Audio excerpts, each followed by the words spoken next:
Join us and our friends as we fall down the rabbit hole of security wonder. If you're ready to see how deep it goes, you've found the right place. Pour your tea. You're not late for office hours. And now, our Red Queen, Tara Wheeler.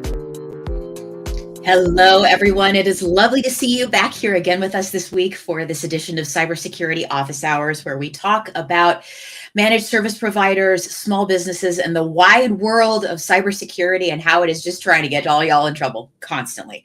I'm Tara Wheeler. I'm CEO of Red Queen Dynamics, and I am thrilled to be joined by a friend and deeply respected member of the information security community this week. Kevin Johnson is CEO of Secure Ideas, a consulting company that is dedicated to security testing and training. Kevin passionately advocates for cybersecurity through his work with Secure Ideas and as a global member for OWASP and global board member for OWASP and as a faculty member at IONS. Kevin, it is a joy to have you with us this week. What the hell are you doing here, and why is the skin of Chewbacca behind you, sir? I'm still a little concerned by deeply respected member of the InfoSec community. I don't know who the heck is deeply respecting me, but stop it. And, so it is not the skin of Chewbacca. It is which I'm not sure this is better. This is a fully wearable Chewbacca costume that when I wear it, I am 7'5". Yes. And I have not fallen over, which how people who know me know how graceful I am. So I am proud that I have not fallen off of the stilts at any point in the years I've had it. So, oh my God, yeah. I love it. And I think you mentioned before that those are hair extensions lovingly sewn into this costume. That's amazing. Let me tell you that going to Sally Beauty Supply, which I don't know if they're a national chain or they are. Okay. You came to the right person to ask that question. Continue. There you go. So I went into this Sally Beauty Supply and I asked for 26 pounds of hair extensions in four very specific colors. And the poor woman behind the counter, she just got this look on her face like, okay, you're a freak and I don't know what to do with you. Like, I just don't know what to do. And then when I finished the costume, which by the way took 5 years to make, because I had to hand latch hook on this mesh suit, and I'm lazy and it's not fun.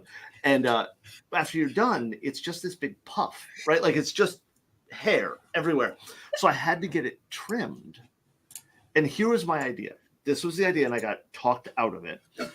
I was going to put the costume on and walk into Supercuts and just say $20, right? And that's not what I did. Security, come get me. Like, no, I am security. I got this. So instead, we had this lady we knew that was a hairstylist, and she said, "I'll do it for you." Okay. And so I stood. We had to move all the furniture out of the living room. We brought the dining room table into the living room. You did it in your house? Yeah, of course. And where else would you do it, right? The garage where you could sweep it out. I can sweep in the living room just as easy, and the living room is air conditioned. And so, right, yeah. So she cut hair for 3 hours. And I just stood like, okay, what do you want to do? And then we had two other people there who were like, okay, yeah, that looks right. That, because it has to be. I'm a member of a group, the 501st, and it has to be screen accurate. So, right, and it was. My ex-wife said that it was the nerdiest thing I ever did. I did point out that I was 26 when she met me, which means that I don't know that it was the nerdiest thing I've ever done. It's just the nerdiest thing she knew. Oh, I love that so much. It's amazing. So as a member of the 501st, and believe me, like everybody, I think in the science fiction world just loves the 501st for their service. Awesome. What are some of the things that you do as a member of the 501st? So to be clear, I'm retired right now because I haven't had time. Sure. So I just, I don't, but so we do, it's a awesome organization focused on screen accurate costumes. But what we do is we then use those costumes to raise money for charities. We visit kids in hospitals, which is I have to wear a mask when I'm doing that because I cry the entire time. And I know this is a tangent, but you know me. No, please. I do. Please. So I had a Darth Vader costume. I had a lot of costumes, and I was Vader. And I go into this little girl's room, and when you go into the hospital, they give you rules, right? Like you're not supposed to say to the kid, "Hey, I hope you feel better," or you don't bring up their sickness or illness or whatever. You're also not allowed to touch them unless they initiate the touching, right? Like. You don't just reach over and hug the kid or something like that, because these kids are getting poked and prodded by nurses and doctors. Like they got tubes everywhere. That if they want to hug, that's fine, right? Okay. So I go in. I'm Vader. I've got the voice changer. The breathing is happening. I walk in, and of course I've got other people with me. We had R2D2 and some other people. And this little girl. If she was 5, I'd be amazed, right? Like just this little girl. She's laying in the bed. She lights up when she sees me, right? Like, it's just like, oh, Darth Vader, right? And I walk up to the room and I start to talk to her and oh, yeah. And she reaches out and she grabs my hand and she brings it up to her mouth. And I think to myself, oh man, she's going to kiss my hand. Like, this is adorable. I love, excuse me. This is great. And all of a sudden I feel excruciating pain. She has bitten down right here, okay? Hard enough, and I want to be clear. I am very proud of myself because I did not shake her off. Right? Like, I froze. Okay, Darth Vader almost dropped an F-bomb in this little girl's room. I don't know how I did it. It hurt so bad, right? So then she lets go of my hand. And she looks up at me, proud as anything. Like, this is the proudest I've seen a little kid. And she says, I bit Darth Vader. And I didn't know what to say, except, yeah, you did. Like, yes, you did bite Darth Vader. And I'm sitting there trying to figure out, right? It felt like she had gone all the way through the leather glove. Oh, and my God. Of course, I'm sweaty, so it felt like I was bleeding. So I'm trying to get out of the room so that I can get out of the helmet and check to make sure that I'm not, dying of blood loss or something ridiculous. And I hear the mom say, and I don't remember the little girl's name, and if I did, I wouldn't say it because, right? But she says, honey, you know that the doctor said you can't bite people or you won't get better. Now, I have 2 problems with this. The first one is, you just blamed this little girl's sickness on herself, right? Like you're sick because you're biting people, which that pissed me off. But I will admit that the second thing pissed me off as well, because that means they knew this girl bit people and did not warn me not to put my hands near her mouth. Like a sign or something that says biter would be nice, right? Like something. But I got out of the room. There was a handler with it. There's always a handler, right? Because you can't see well out of the costumes a lot of times. Yeah. And I got the handler and I like, hey, I need help to figure out, am I bleeding? Do I need and sure enough, that there was a perfect bite mark on both sides of the glove. It was so impacted on the leather, it was basically permanently there. It was awesome. Like, after it was I laughed my butt off, but during it hurt. All right, I need to tell you. So first of all, I'm filled with joy at this. And the next thing I need to say is, it turns out that there may be call in the future, and I'm going to have a conversation with you about this. But it would seem that there's somebody, it's not me, putting together the possibility of a convened panel to discuss incident handling on the Death Star. And I'd be part of it. I would be the compliance officer, and I might need some help with my Sith Lord Lord costume. So I believe that I have been invited to be a part of Wait, is that what? Okay, then you already know what I'm talking about. I need help with my Sith Lord costume because I'm the compliance officer. Okay. Oh my God, this is amazing. Okay, we'll make this happen. We will make this happen. No issue at all. Done. I am a sober business professional, and you should trust me with your information and your clients. Yes, I have been asked. I have been Okay. asked. I remember now. Okay, yeah. If it is possible for me to bring Chewy to the panel. Yeah. What? No. Okay, let me be clear. I have no issue with it, but the Okay. hotel that the conference is in will probably have an issue with a mask and stilt wearing user walking through the hotel. So we just have to figure out. We'll figure something out. We'll figure something out. We get, but yeah, he packs well. Delta knows. I scared the. Oh, yeah. Chewy has flown on Delta a number of times. Let me. Oh God. TSA. All right. The mask is a carry-on, and it looks like a skull on the X-ray. Yeah. And I don't warn them before I go through because screw TSA. This is the reason. This is the reason I wake up in the morning. It is genuinely the reason I wake up in the morning and I do this job. You know, Kevin, I spent a lot of time being the head of a bunch of shit in cybersecurity as an executive, as an executive and an offensive security researcher, and somebody that has people report to somebody that reports to somebody that reports to me. And I remember my world being so small. And you know what? People didn't like it when they would get on a phone call with me. Yeah. You know that? Like you could, I don't know what you've seen about, but you've seen some of the roles I've held before. And when you're getting on a phone call with me, you're in some fucking trouble. If I'm talking to you and we're inside the company and this is what's going on, I'm letting you know that you've got some bad news going on, right? And nobody wants to be on that phone call with me. Yeah. And you know what happens now? I run this small cybersecurity SaaS company that fixes the most boring bullshit problem imaginable, and it's the most basic level thing that people, everybody, everywhere needs. And you know what? People light up when they get on phone calls with me now, and I love every minute of what I do every day, and this is part of it. This is part of it. I will say, and for the record, you did not ask me to say this.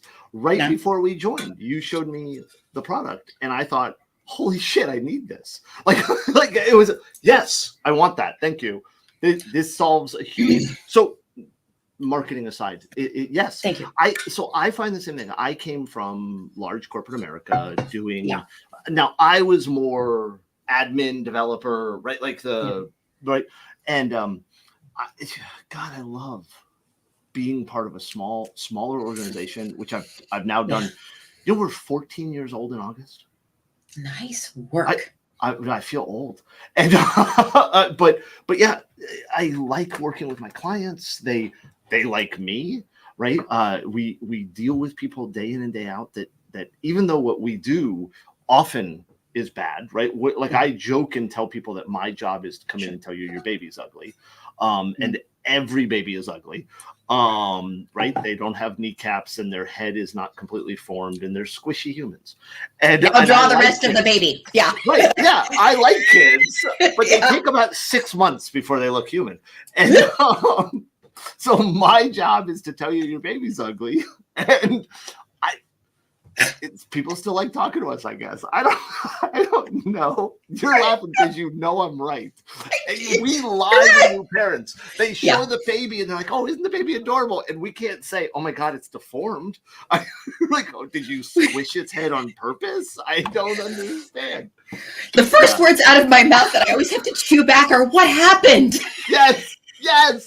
And I want to be clear. I have 2 kids. Yeah. I'm not exempting my 2 kids from the first 6 months being weird looking. So I'll hear about that when I get home tonight. All right, let's actually ask you a couple of questions about some of those extremely ugly babies. Some of the stuff that you're doing. Hashtag ugly babies. So here's the question that I've got for you as we start having. We got some links and some stuff we're going to talk about this week, folks. There's the usual sort of stuff that's always in the news, right? Like I can opine all day long on Microsoft and Russian hackers and everything like that. But what is always going to be interesting to me is what of that filters down to the level of, the 10 to 150 person kind of company that are your clients. I know you've got some bigger and some smaller, but but your client base, when they come to you and they say, and this is going to be a question I've got thoughts on this one too. When they come to you and they say, I need a pen test. Are they ever doing it without a financial or cyber insurance or vendor assessment process motive in the back of their mind? Are they ever coming to you because they're actually scared of Russia or China? Okay, so the answer to that question is yes and no. Like, what do you mean?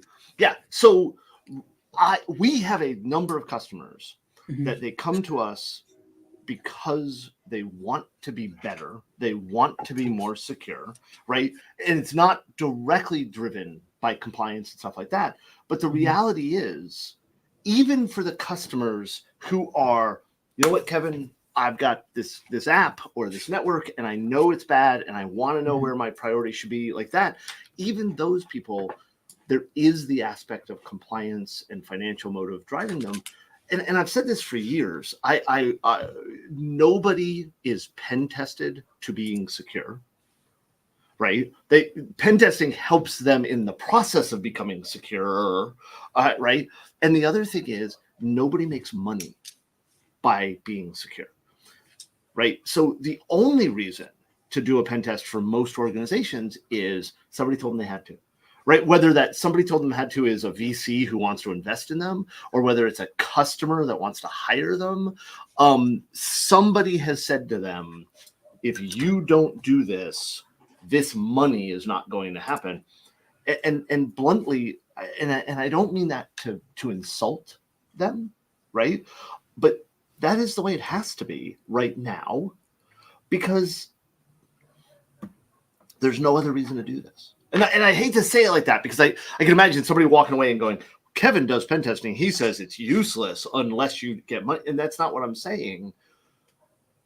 The idea of saying, like, stupid example, right? I live in Florida. We have pretty open gun laws. And I'm not going to argue good, bad, indifferent. I have my opinion and it doesn't matter. Nobody says that for me to carry a gun, I have to let somebody shoot me first. Right? That would be dumb, right? So the idea of saying that to be secure, you have to get hacked first by some random person you hired makes no sense. What we really are saying is, hey, let's figure out where you should prioritize your resources, because nobody has enough. I think is the right way to say that, right? Nobody has unlimited budget. I've never had somebody say to me, I have more than enough staff. And by the way, if I ever find a company that has unlimited budget, I will share, because it's unlimited, right? Absolutely. But everybody is saying, we don't have enough. We don't have enough resources. We don't know what it is. Now, let me answer the second part of what you said. We have lots of customers that come to us because they read about Microsoft and the Russian hacker, and they're afraid of the Russian hacker. But what I have found in almost all cases is the organization who thinks their biggest worry is the Russian government coming after them with hackers.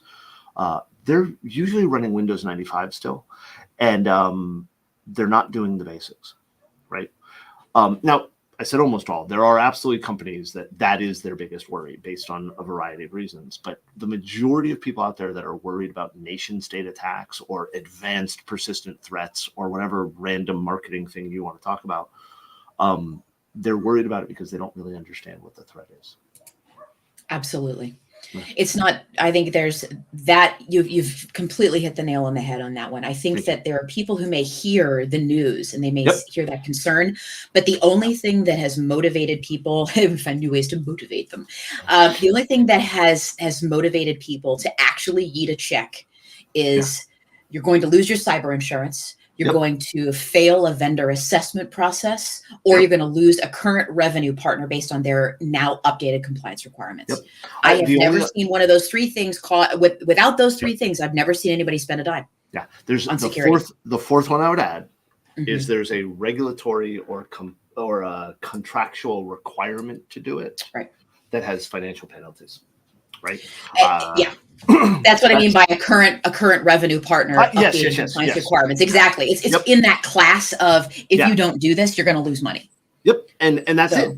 And bluntly, this is probably blasphemy to a lot of InfoSec people, but I think that's the way it should be. I actually think that having those three things drive this type of testing that makes sense. The efforts to say to people, no, you want a pen test because they're cool. Those are not only destined to fail, I think they actually undermine the reason we do them, right? And this is where we go into, and I'm mean. I've been told many times, and it's in court records that I'm an asshole, and not divorce court where I assume that happens a lot. But I think very strongly that the efforts to make InfoSec done for coolness factors is driven largely by really bad salespeople and marketing people. I think it's not just true that's the case, but the challenge that I'm actually facing this challenge right now. I posted something on LinkedIn, I think it was yesterday, and I'm going to talk to women-owned MSPs and MSSPs about this. Okay. I have experienced at this point in my existence so many cringe vendor pitches.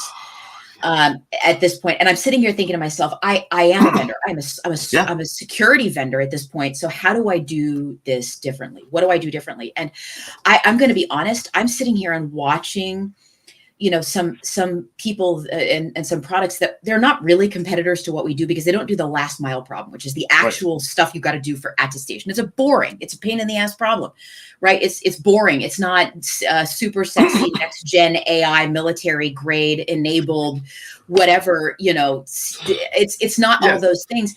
You can't throw some molly webbing on it and call it, tactical, right? And as a result, it's not like that, but that is flashy. It gets people's attention. They get bought into that ecosystem, and they're like, we already started trying this other thing, and we already bought in for 10K. And I was like, you don't want to do it for a couple $100 and to not have to worry about it. And they don't know. And they don't, but somebody who's not you or me doesn't know the difference. And trying to convince somebody that they've been had is already hard enough.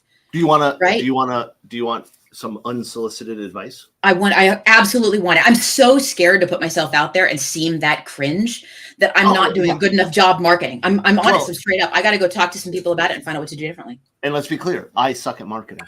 But a number of years ago, Securities took a different approach, and it has been working. It's called They Ask, You Answer. Okay. And this guy, Marcus Sheridan, I don't know why I remember his name because I barely remember my own name. There's a class you can take. There's a book you can buy, or there's a video on YouTube that's like 30 minutes. And here's the idea. The questions your clients are going to ask during the sales process, right? Yeah, absolutely. So answer them up front on your website. If you look at the Securities website, and I'm not pitching something, I'm just saying, we have a knowledge center. The knowledge center is full of questions we're asked during the sales process and the answers. So we have our sample report unredacted. We have pricing. We have like everything about it, right? And and what that does is it drives traffic, but it also drives a level of expertise. And I'll be blunt. If you go to our website, one of the most common questions we're asked during the sales process? We're asked all the time, hey, we need 3 bids. Who would you recommend? So we actually have the 7 pen test companies that we recommend that aren't us listed on our website. Mm-hmm. And do you know how much work we get? Because people Google search who are the best pen test firms, and they find our page listing 7 people that aren't us. Like, dead serious. I like the fact we do it, but it actually drives stuff. The They Ask You Answer thing, because we don't do spam. We don't do cold calls. We hired a salesperson last year, Brittany, who is amazing and awesome. She has done amazing work. But when we were interviewing all the sales candidates, we said to them, if your plan is to come in here and do cold calls or do this other, we're not doing it. We don't do outbound sales, I think is what they call it. Right? Yeah. I call it immoral and unethical. But that's just me. Spamming people suck. But yeah, and bluntly, you have the expertise. I've known you for a while. Mm-hmm. You are good at what you do. And so being able to post that expertise, don't thank me. I'm not the one who caused you to be smart. I tell you, but your ability to go out there and say, look, here's the answer to your questions, right? Fuck it. That's what we do. You're not wrong. So, yeah. Yeah, folks, get a chance to go take a look at secure ideas. I'm gonna go learn some lessons over here in a second too. Absolutely. If you want to know about pen testing, we know how to do it. Absolutely. Yeah, I love this comment from YouTube. Hey, Shmooze, what's up? Vendor snake oil and buzzword bingo. Next gen military grade AI enabled CMMC CIS NIST solution, automated in your sleep. Yeah, adversarial. And is there ever a 30-person trucking company out of Iowa that needs adversarial simulation on their network? What? No. You know what you need? You know what you need? Maybe you need MFA enforce instead of enabled. You know what? I'm gonna go on a limb and say enforce it instead of enable it. If you've got that, you got 90% of the problems this company's ever going to face. But people are just convinced that this is what's going to do it, and it's really disturbing. And do we seem to forget when we use military grade as our marketing that the military grade means lowest bidder? I'm never going to forget that moment in Armageddon. Right? Yes. We are sitting inside a bomb made of 275,000 moving parts built by the lowest bidder. That's what it is. I know. Military grade. Fuck you. Oh my God. Here's the other way to know that a salesperson sucks. If all they do is talk about how bad the other person is. It's hilarious to me how many sales and marketing things are we're like so-and-so but better. And yes, generative AI is absolutely extra goodness.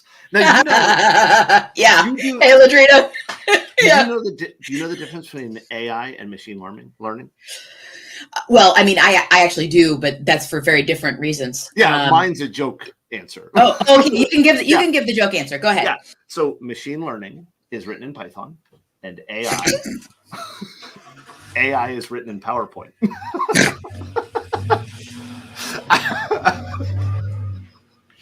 I read that online. It's funny because I was getting Python coder.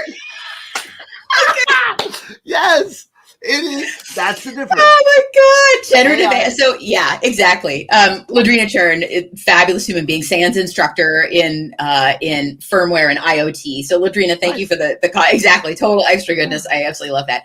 Yeah. And we always get like the thoughts on this. Like, hey, Vertical, what's going on? Military grade is absolutely the lowest bidder, right? But that's the point. And it also goes straight to the, that's not bad. It's straight up the idea that Kevin and I are talking about right now, which is that it's not bad that they're the lowest bidder, because that is the amount of resources and incentives that are dedicated to the problem. If somebody wants more resources and incentives dedicated to the problem, that's on them. It's one of the hardest lessons we learn in security, that we know how to make something. What's the expression? Tight as a cost of owl, like a constipated owl. Yeah. We know how to get it there, right? But we're not given those resources often because business decisions about risk mitigation are telling us that we only need to get it to above a certain line, and that's the resource that is allocated for it. And we don't know, many times we don't know how to talk the language to the business to convince them. Like I get so. I have so many people come to me that are in InfoSec and they're frustrated because they know the right thing, but they can't get their manager to do the right thing. And by the way, I hope you heard the quotes in italics around right thing, right? Because it's their opinion of the right thing.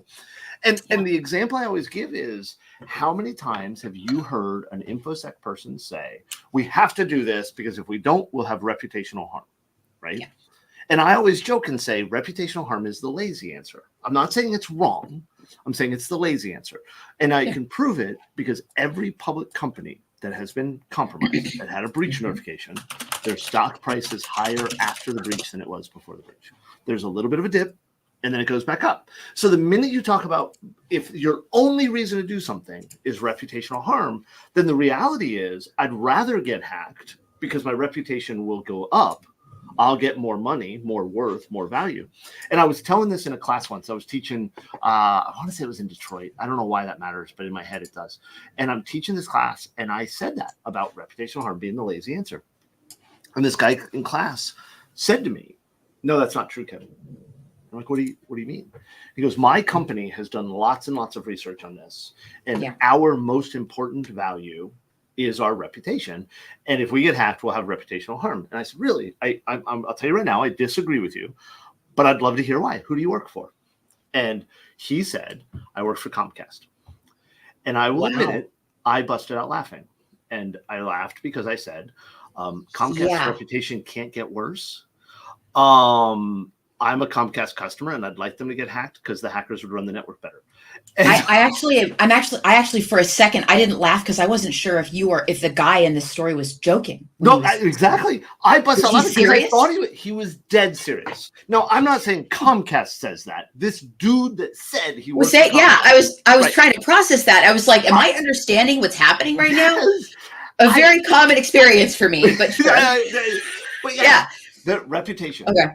Yeah, and yet, There you go. like, it's there a good you example. go. You want to take a look at this right here? Remember what happened last year, folks, with the Microsoft hack? Do you see what happened in the middle of 2023 to now?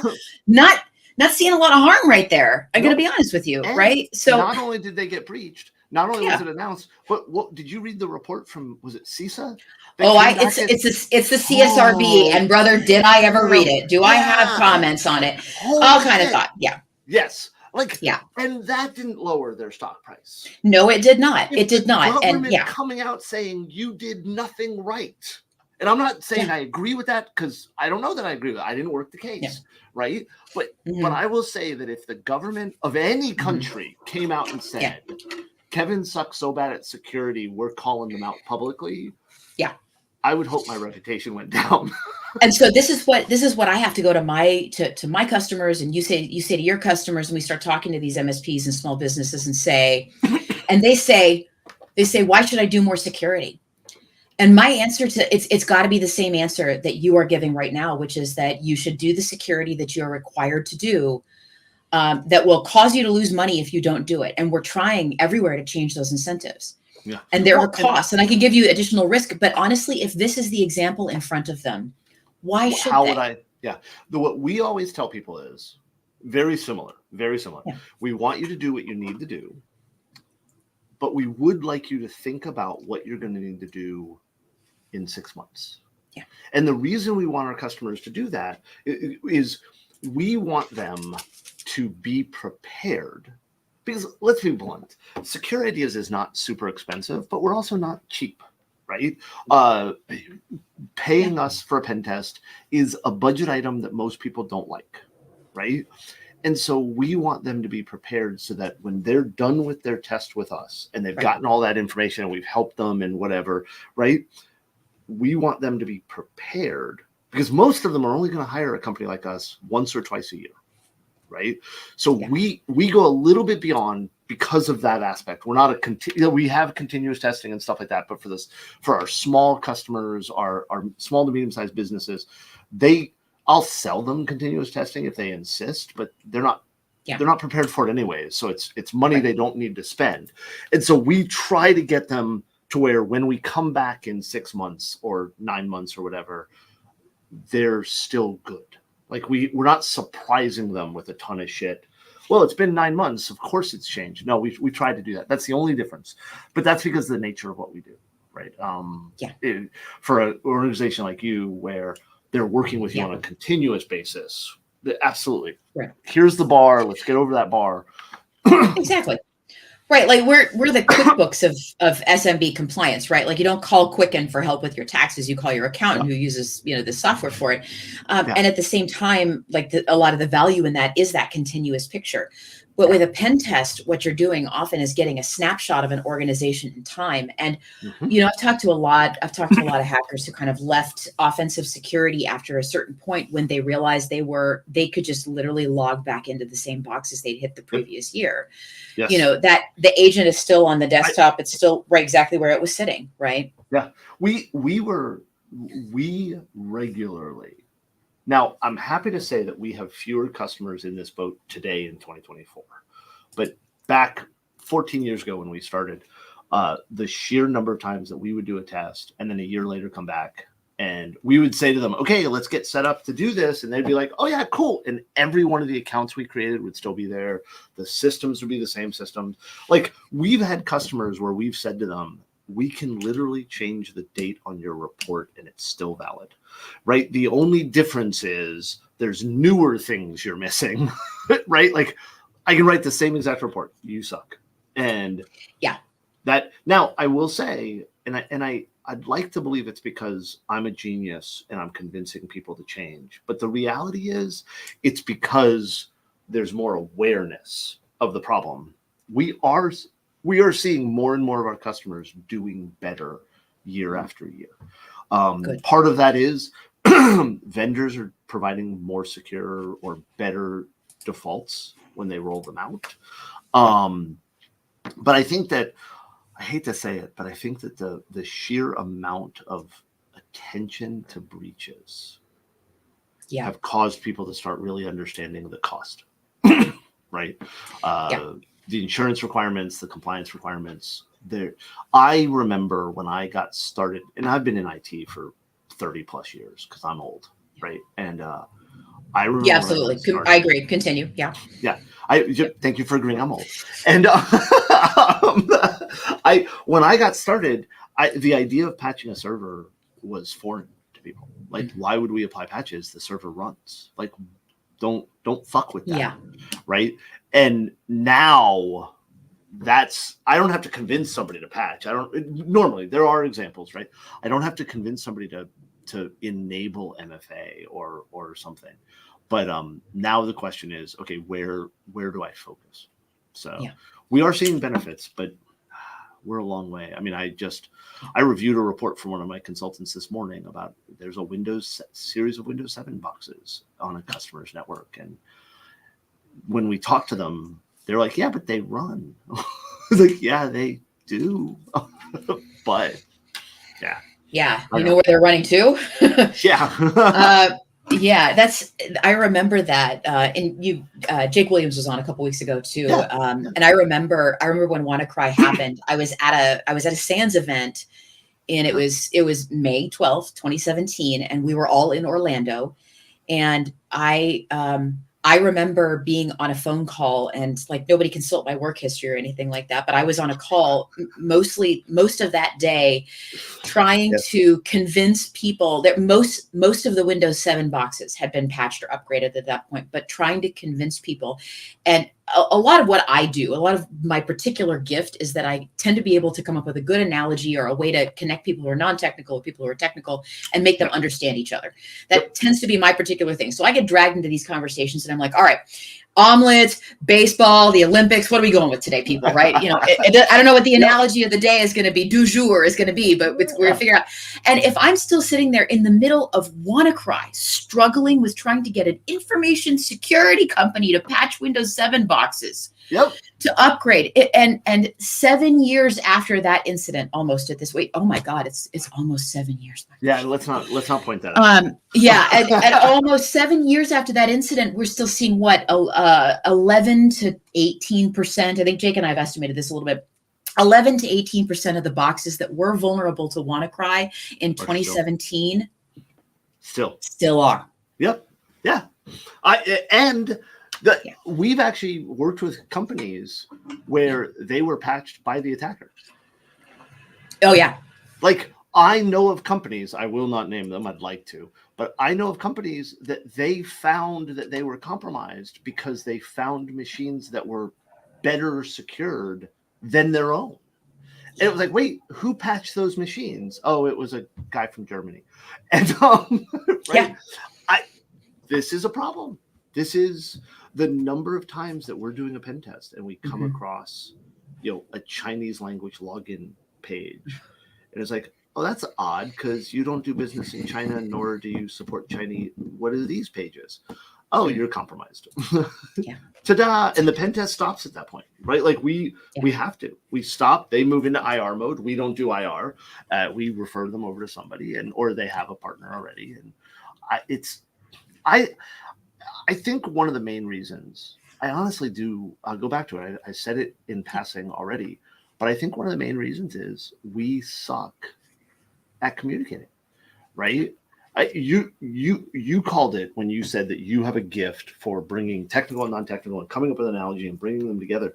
I want to point out how rare that gift is, right? And part of it is also because I joke and say that, one of the problems InfoSec has is we were all bullied as kids, right? And so now we want to be cool, and right, and so we want to be. I didn't say we are. I said we want to be. A little. And so we focus on the cool, neat attacks, right? Like when we talk about pen testing, there's 4 steps that we follow, reconnaissance, mapping, discovery, exploitation. Do you know that mapping and discovery are the 2 largest parts of the test? So we're figuring out what the network does or the application does, finding the flaws. But if you look at DEF CON or KernelCon or B-Sides, whatever, fill in the blank city, and I'm not bad mouthing these conferences. I love these. I'm going to one tomorrow. They don't have talks about the best way to figure out what functionality you have to look at to find vulnerabilities. They don't have talks about the best way to discover flaws. No, we put people on stage that can do exploits, right? We brag about exploits. We idolize people that come up with the coolest attack. But that is the least amount of what we do. And how many times have you heard, oh, those idiot users, oh, those idiots developers? Yeah. Right? No patience for that. No, absolutely no patience for that. I got into an argument with a guy a couple of weeks ago. I was up in, I was either San Diego, Omaha, or Tampa. I was in all 3 within a few days of each other. And I was at conferences, I was speaking, and this guy was laughing and joking about how he loves walking around the office and changing the wallpaper of everybody's computer that is unlocked. And I said to him, and he did not like this, and I try to be polite, and you know me, I'm not the politest of people. I have that filter missing. Yeah, no, I agree. Continue. Yeah. Okay. So I say to this guy, and what did you accomplish? Mm-hmm. He goes, well, they know to lock their machine. I'm like, no, I don't think they do. What they know is you're a dick. Exactly. What they know is. Yeah, they now know that InfoSec is fucking with them. And that you are a colleague who will try to make them look bad. Exactly. Yeah. Why would they come? And the guy's like, well, no, I have to make them aware of stuff. I'm like, no. I didn't say you don't have to make them aware of stuff. I said you have to stop being a dick. And the guy was like, well, I don't understand how that. I'm like, you embarrassed them. You may have also scared them because they don't know what happened, because you didn't leave a note. You just changed their background, right? You changed it to something insulting or offensive or bad, because he was bright. And I'm not going to repeat some of the things he said. He put his wallpaper. And I'm like, all you did was piss them off. And by the way, almost every single breach out there has been discovered by a user. Right. Security isn't detecting the majority of breaches. The users are. The users are saying, hey, this is weird. I don't know why this is happening. And then they're engaging with security. So what you did was you caused the people that are your first line of defense to hate you. Yeah. Good work. He didn't like me. And, you know what? I don't really care. Yeah, I don't really care if he liked you or not, because the wrong person got embarrassed and scared that day. Exactly. The users got embarrassed and scared. And the fact that it's the users who are that front line of defense, and that you threw away one of your good defense, that's the jackass that should have been embarrassed and scared that day. That's the frustrating part, right? Well, I handled it by embarrassing him from stage. I'm okay with that. I'm super fine with that. I am 100% fine with that, because that is a person who deserves it. That's like more of a comment than a question, Guy. It's open season. Go to town. Don't care. Yep. No, this makes it. This is so great. And folks, just in case anybody doesn't know, we're going to get started wrapping up here sometime soon. So make sure and ask your last comments and questions in all the feeds. But what I am going to do is all of the feeds. All the feeds. But what I would love to do is ask you, Kevin Johnson, CEO of Secure Ideas, is there anything that's upcoming for you? Anything that people that are listening to us right now, MSPs and SMBs are that they should be aware of? Anything that you want to point their direction at? I don't care if it's a charity on your website, an upcoming event, a place to come hang out with you. What should people know is coming up for you guys? I am speaking probably every place in the world over the next 6 months. I'm jumping around conference. I'd love to see people. Okay. Where could they follow you? Where could they get that information? Secure Ideas is my Twitter account. You can also come out to the Secure Ideas website. We've got that stuff out there. I've got people that market that for me. And I think the biggest thing I would like people to think about, to look at, look, come see me at conferences, come hang out, let's talk, let's do stuff. we've got a team of people that are doing really cool things tooling wise. Awesome. I love my staff, and the stuff that they're building and releasing is incredible. I'm so glad.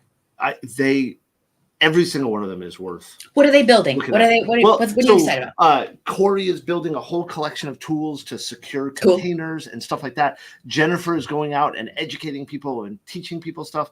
Bill is going out and teaching classes. We do almost all of our training through Anti-Siphon. And every bit of our training is pay what you can. And I want to be clear. We mean pay what you can. If you can't afford anything, then what you can pay is zero, right? That's okay. That doesn't hurt our feelings. Pay what you can. So everything's done through Anti-Siphon. I say everything. We do private training for companies. That's different, and that's also not pay what you can. But the training is out there. The other thing, and this is probably the worst sales pitch in the world. Sure. If you are a nonprofit charity, our services are free. I'm going to have some people I want to refer to you. Yeah. Good. Here's awesome. The rule. You can't, I don't care about your politics. I don't care about your religion. I don't care about your beliefs. You can't be a jerk charity. Okay. And what I mean by that is, and I'm going to give a horrible example, but they are a horrible example. Westboro Baptist Church, the asinine jerk organization that protests funerals and are evil, they are a nonprofit charity according to the federal government. Okay. We're not going to give them free services. So if you are a jerk charity, don't talk to me. But if you are a charity, we do free services for nonprofit charities. Okay. I am so glad something that makes money, but that's what we do. Thank you for letting me know. All right. So our last step, our last conversation, our last question of the day is going to be this. It's the same question I get to ask everybody. And I have a feeling you're going to have a more, like, everybody's got a fascinating answer. I'm deeply, deeply invested in finding out what yours is. So we all go to the bar at every InfoSec conference, and everyone there has the project that they would be doing otherwise. So somebody's got a coffee shop or a record label, or they want to start a brewery, or they want to be there's a different life that many of us kind of live in our heads, you know, and that other life, like, I might be distilling Calvados in Eastern Washington. I might be, you know, running a horse farm in Tucson. Who the hell knows at this point? But there's another life some of us like dream of or step out of. In another world, in the alternate universe, what are you doing? What would you be? What would you be doing in that alternate universe for a living? There's two options. My first option is what I've told people for years is my retirement plan. I'm going to drive the monorail at Disney. And the reason I'm going to drive the monorail at Disney is I love Disney. I'm fascinated by Disney. I go as often as I can, right? But I hate people. So the monorail driver gets to sit in a little booth, not deal with anybody, but drive around Disney all day. This is so great. That would be my first answer. My second answer is I actually do woodworking. I make pens and furniture. That's wonderful. So here's a pen I made. Right. That's gorgeous. And so I'm actually working on this with my business partner right now. When we move past Secure Ideas, which at some point I will, right? You know, we're actually planning on building a training center for disadvantaged people, teaching them trades. We're going to bring artisan. Our plan. This is part of the plan. We're bringing artisan blacksmiths and glass blowers and blah blah blah to teach disadvantaged people to provide trades and stuff like that, and build a training center. That's what we're planning on doing. So I think so, but I'm biased. Verticro, I see. Oh, an awesome question. I actually am going to start with that next week when we get a chance to talk with Wolfgang Gerlich. It's going to be an amazing week next week because that's a great question down there. So Verticro, come back next week because this is about whether United Health and Optum buying small businesses that have been impacted by the hacks rather than coping with the issue. It's a great question. We're going to dig into that next week because I want to dig further into that. We're going to talk about it next week. That's amazing. And Wolfgang is going to be an amazing guy to answer that because he is a genius. He's incredible. Yeah. Wolfgang Gerlich can be with us next week for Cybersecurity Office Hours. Kevin Johnson, thank you so much for being here this week with us, brother. Have a wonderful, wonderful week. Everybody, it's been a fabulous week. I cannot wait until next time, and I look forward to speaking with you all again so very soon. Have a wonderful week, and we will talk to you again soon. Bye just for now.